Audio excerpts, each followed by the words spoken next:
I had to get out of the house today because I was so angry because everyone had been invited to Michael Ehrlich's dinner party but me. And now the more I think about it, he may have invited me a long time ago and I just forgot. But anyway, I called him up and cussed him out for not inviting me.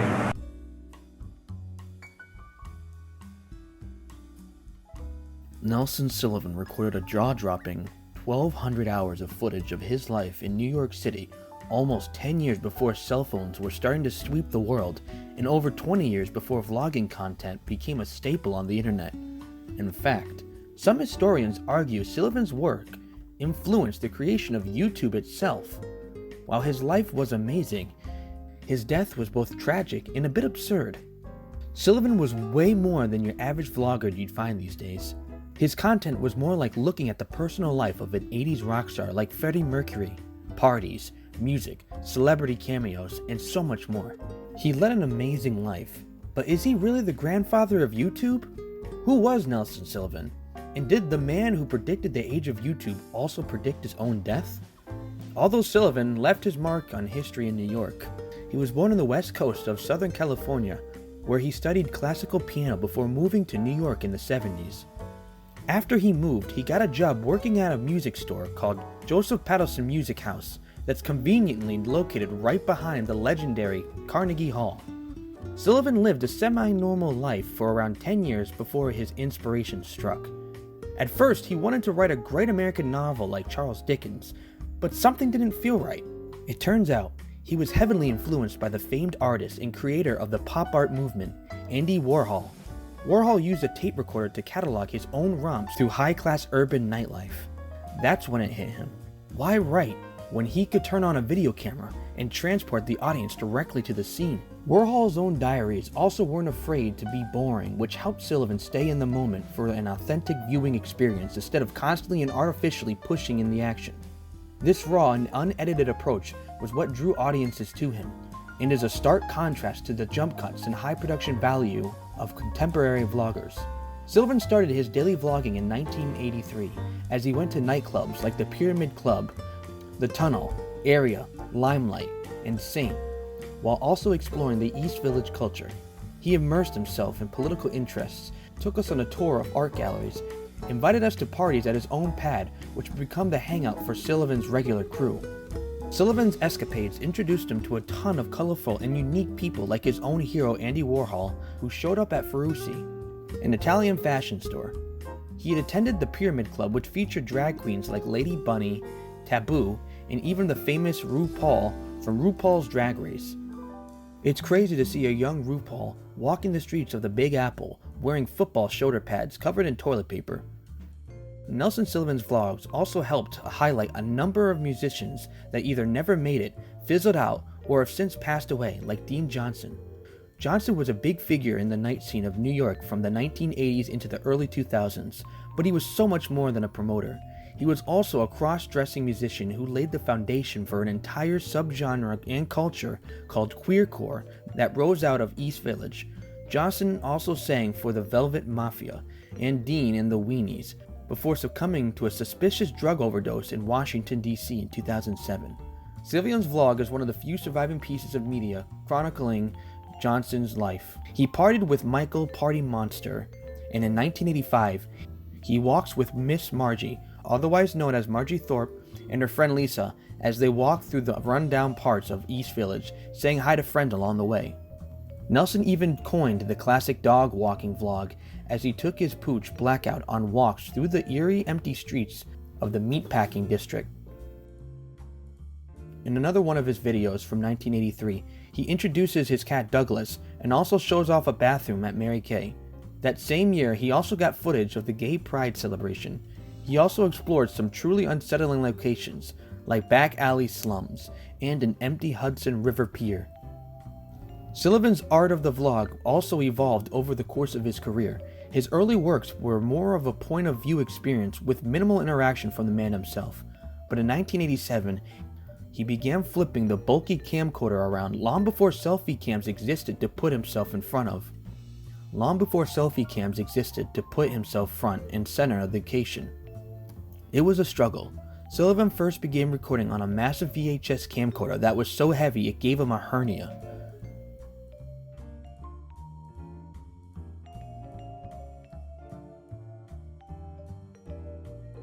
That's when he switched it up and went with a lighter, a lot more maneuverable Hi-8 model that used 8mm film. Things were going well for the former Californian pianist turned vlogger, and a television station offered him a cable access show, so he quit his job to pursue a new life on TV. But it wasn't meant to be. On July 4th, 1989, Nelson recorded one more vlog, and that video is absurd. He and a man named Bill Moy take Blackout for a walk down to the pier. Nelson asked Bill to hold Blackout since he's so excited he would pull Sullivan around. Sullivan comments that a restaurant looks busy and everything seems so normal. When they reach the pier, Bill and Blackout go for a short sprint, and Sullivan says to the camera and to his audience, "I don't feel like running today. It's July the 3rd, and it's the last day I'm gonna have not to be running." An eerie message for sure, but it gets stranger. Together, the three sit on the edge of the pier, and Sullivan talks about his friend Christina who just died. He says how much he will miss her. He then went on a cookout with RuPaul and Lady Bunny, and turned off the camera. Early the next morning, Sullivan suffered a heart attack only hours after finishing his recording. One of Sullivan's most frequent guests, his personal friend and nightlife writer, Michael Musto, drafted Sullivan's obituary in Outweek magazine that read, "Thanks to his attention, Nelson left behind a treasure trove of late-night videos that even more the Warhol Diaries trenchantly captured the party years and all their gleeful, dissentient fun." After he passed away, Nelson's childhood friend, Dick Richards, gathered up all the tapes he could find and stored them in his own home. Eventually, he would show a few tapes on his show called The American Music Show. In the early 2000s, Richards, his partner David Goldman, and historian of queer culture Robert Coddington went on a mission to showcase Sullivan's vlogs.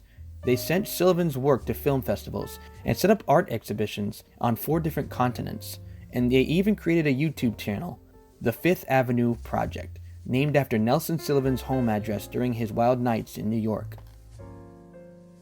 In many ways, he was one of the forefathers of YouTube itself.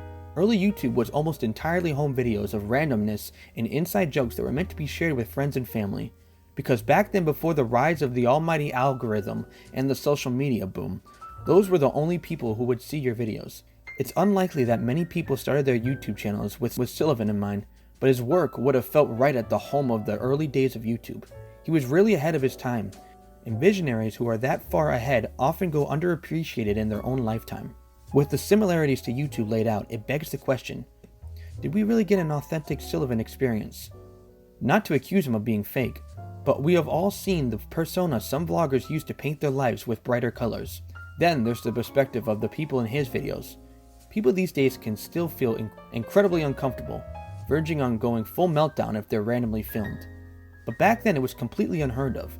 Still, even if there's some showboating for the camera, Sullivan's dedication to his craft can only be called genuine. Sullivan's work with so many members of the drag queen community also inspired Joe E. Jeffries' drag show, Video Verdite, which sometimes uses identical performances to the ones featured in Sullivan's videos.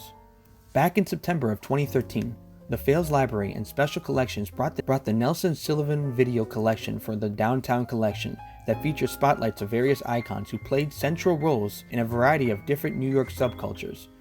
The director of the collection, Marvin Taylor, had never heard of Sullivan's work before he was contacted by one of 3 spearheading the preservation of Sullivan's art, Robert Coddington.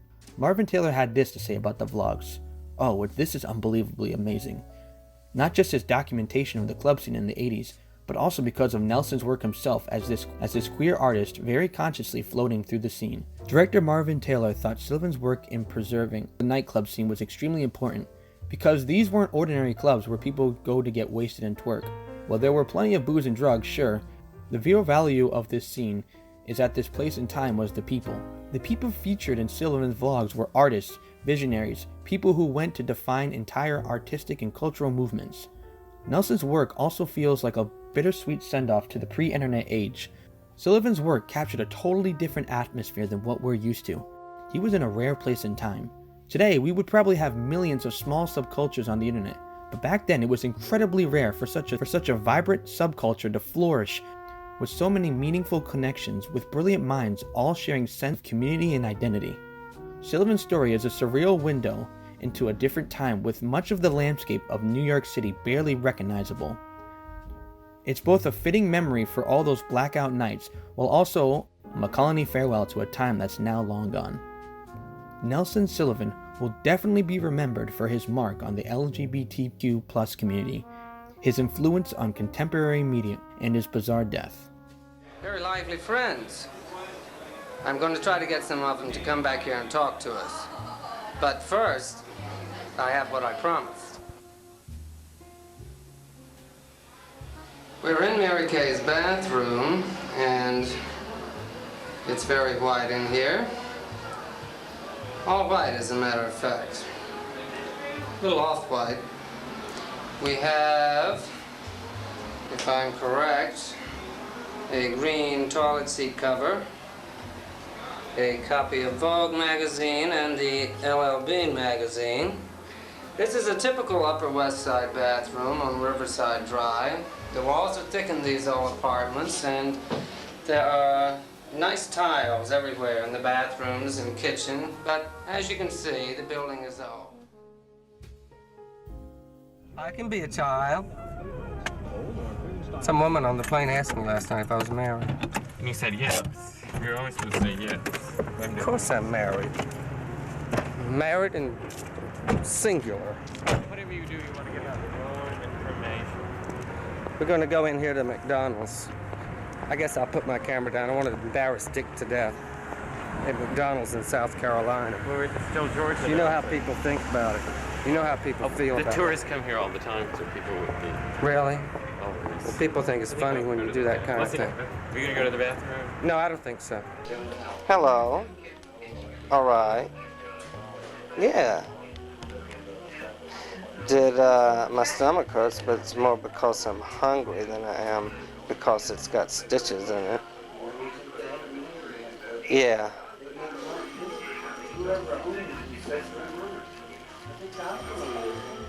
Yeah.